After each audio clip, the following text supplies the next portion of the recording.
All right, Kevin Clark hosts This Is Football on ESPN. First year in the books now. It's amazing how fast time flies. I mean, you were just with the Ringer, and now, boom, it goes by. How fast, how fun, what's it been like working at ESPN? It's been amazing. It's been a dream job. The people at Omaha Productions and ESPN are incredible, and the support they've given, and working with Peyton and Eli, and just having them in the orbit. Like, no one understands quarterbacks better, like maybe ever, than Peyton Manning, and having him as a resource when needed is incredible. Like, we had him on a couple weeks ago. Hey, let's just go through the quarterbacks in the playoffs, and like, who's better than that? Right. And so it's been a dream. But as you said, the season goes by so quickly. I feel like it's still September. I look at the schedule and I was like, where the heck did this go? Do you have his number in your phone? Can you text him right now if you want to? I have his email address. Okay, well that's he emailed me when I took the job, a very warm note, and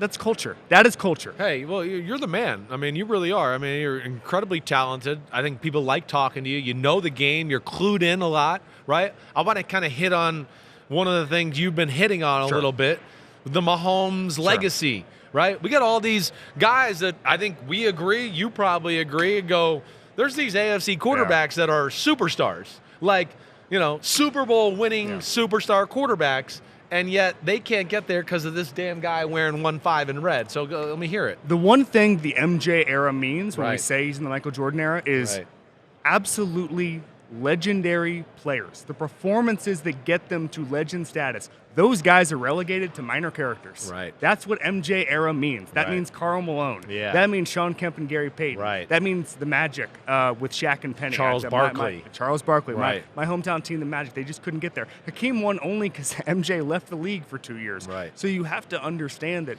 there are great players like Lamar Jackson, Josh Allen. I mean, Joe Burrow got him once at one point. But they're going to either be, some of them will end up being ringless. And the way I put it is, in 20 years, they're all going to be wearing gold jackets. And those guys are going to come up to Patrick Mahomes and say, man, I wish you were never born, which is the best compliment you can give a legendary quarterback. Right. Or athlete, for that matter. Right. And I'm glad you're putting it that way, because one of the things I've been saying, Kevin, we all want to witness history. We need to realize we are. And I'd like to think people are coming around to the idea. Instead of being upset about the Chiefs and about Mahomes and about this and about that, there's nothing you can do about it. I said after the AFC Championship, if you don't like what you're seeing here from the Chiefs, you better just stop watching football for the next 10 years, because it's not going to change. This guy's only going to get better as he gets more experienced, he gets smarter, he gets wiser, he gets more adept. Or if you're a quarterback, do something about it. Yeah, and I just think we all should just enjoy the ride. There's nothing we can do about it. Just enjoy the ride. And everybody says they want parity until they see parity. They want to see greatness. I do. What's funny is I remember there's an old line in sitcom writing from like the 50s where they say, a story on TV is just get a character in hot water and then he gets out of it in the last 5 minutes. That's Mahomes. He goes down double digits. It's not like he's either winning every game by 50 points. He has that incredible record in the fourth quarter when down 2 scores. He has more wins in those situations than some franchises do in their entire history. He is a miracle worker. And I think the best thing you can say about him is he makes miracles look easy. We after that Houston game a few years ago where they erased that huge lead, it looked normal. It didn't look like 28-3 where everything was frantic and pressed. It's just, he just goes about it. And I had Mitchell Schwartz on my podcast last week, and he said that the thing about Mahomes, it's not like he's giving some varsity blues speech on the sideline saying, hey, 15 minutes for the rest of our lives. No, he's saying, hey, guys, I know we're good. Let's just keep executing. Yeah, I think Todd Monken can learn something from that. Lamar Jackson can learn something from that. When you're talking about what happens when the panic button should be pressed but doesn't get pressed because you have the capability to win. That's Mahomes. It's ruthlessness. It's execution. There's an old Bill Walsh line where he said there's no such thing as rising to the occasion. That doesn't really happen. What happens is you execute normally when everybody else loses their heads. That's Mahomes. That's Andy Reid. There are the head coaches who have been hired in this cycle that is now concluded, unless and until there are more vacancies, but there likely won't be at this point. Kevin Clark of ESPN's This Is Football is with us. I like Kevin Clark's old school look, right? How he's dressed here. To me, he's like one of those guys that's like, hey, sport, hey, champ, let me get a question for you. But it goes next level when you keep the button undone and pull the tie down, because that is the I just got home from a long day from work, please give me a drink, and when's dinner going to be ready? I remember a reply, because I did a bunch of shows from here, Radio Row, a couple years ago, and someone replied and said, you always at these shows, Radio Row, look like a grizzled cop who's just been demoted. Just been not to do office work, paperwork, I'm behind the desk, all that stuff. But that's the look. Just looser tie, the stubble, the whole thing. We showed the list of head coaching hires up there. The head coach hire you like the most is which one?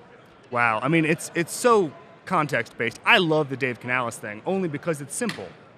Best reclamation project for a quarterback this year was Baker Mayfield. Bryce Young needs to be that next year for the Panthers to do anything. Obviously, I think I've had people say that it's not a next year thing for Bryce Young. It's a 2 years from now thing. It's a 3 years from now thing. It's about building up his confidence, keeping him upright. I don't think I saw a stat the other day. He's the 38th best quarterback by EPA per play last year. He's not the 38th most talented quarterback in football. You're going to be able to see a rise as long as the offense is simplified, as long as you get better pieces around there. I really like that. Jim Harbaugh to me is the one. That's the one you like the most, or? Yes. Yeah. They're going to win a Super Bowl. Right. They're going to win a Super Bowl. Oh, now, wow. They're going to take their medicine. Yeah. Cap-wise for the next, let's say, 2 years. I Yeah. talked to some cap people at Radio Row today talking about that. They can. We saw this with the Brandon Beane Bills where they just took a ton of dead cap in 1 year. We saw that with the Chris Greer Dolphins when they started their rebuild a couple of years ago. You're going to be able to really eat some huge contracts, which I don't think people are necessarily prepared for. Bigger Right. names, Right. But Justin Herbert with Jim Harbaugh, we don't anticipate like that Niners roster that he took over when they went to the NFC title game the first year. It's not like anybody was like, this is a sleeping giant. Nobody was talking about that team. He maximized that roster. And we look back on it now and we say, oh, Alex Smith was on that team. Justin Smith was on that team. No, Jim Harbaugh made that team what it was. We look back on that roster as talented because Jim Harbaugh put it all he used together. them the right way. Yes, played the it's right all way. retro. Right. He's going to immediately maximize that roster. Right. So they're going to win immediately, and then in 3 to 4 years, I think they make a Super Bowl and they win one within 5. That's Okay. my prediction. All right. Well, I don't disagree with that. Even though they have to deal with Patrick Mahomes, Harbaugh has shown he can coach and succeed Everywhere. at every level he goes to. He thought he was getting the Vikings job a couple of years ago, and somebody at this desk was kind of hoping that he had, but it didn't happen. Which head coaching hire do you like the least? Wow. Dan Quinn. Yeah. I don't know. Poor Dan Quinn. I Does anybody like that Dan Quinn was hired I by don't the think Commanders? so. I don't think Dan Does- Quinn likes that he was does hired Ja- by I the was going to say, Commanders. does Josh Harris like it? It's hard because I don't know. If the job is to coach the team, and I had a couple people say to me on Washington radio that they wanted to be the Adam Peters show, I understand that. But Bill Belichick is the best coach of all time, not the best GM of all time. You call Bill Belichick and you say, hey, Adam Peters is going to give you 53 guys, make 46 active, and then maximize that roster, build a game plan every single week. That's what you're going to do best. Coach ball. Go back to what you used to be able to do. If he doesn't want to do it, fine, move on. Does Pete Carroll want to do it? Does Mike Vrabel want to do it? Does somebody want to do it and just say, you know what, we want to be Adam Peters led, but let's have the best coach every single week. Someone's going to take that job.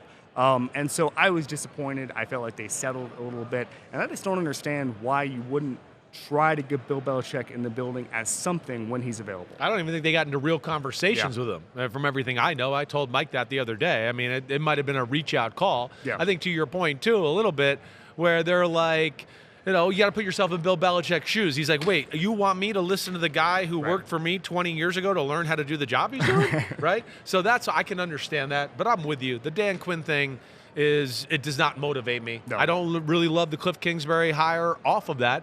I'm not a fan, you've heard me say this before, of interdivision hirings. Yeah. Oh, now the Cowboys get to play against a coach where they go, I know how he makes the meal every week. I know what he's going to do when we motion this. We practice against him every day. I am not a fan of that by any stretch of the imagination, let alone, I think it's questionable whether he should have got that job anyways. I don't get it. It's underwhelming. The other thing is, Josh Harris had the easiest job in the world, in the literal world last year, which was not be Dan Snyder. And I think that there's a honeymoon period, obviously, but I think that it's over now because I think Commanders fans are looking at this and saying, okay, this looks like you bungled it a little bit. You know, there's the reports that Ben Johnson thought they were basketball guys, which obviously, Bob Myers is there. Josh Harris obviously has a background in other sports. I understand sort of that default. I think Commanders fans are getting a little bit of here we go again in their heads. And I think the easiest thing to do was to give Commanders fans something they could hold on to. They're going to have a quarterback. They're going to have something to go to. I thought the Cliff Kingsbury hire was uninspiring again.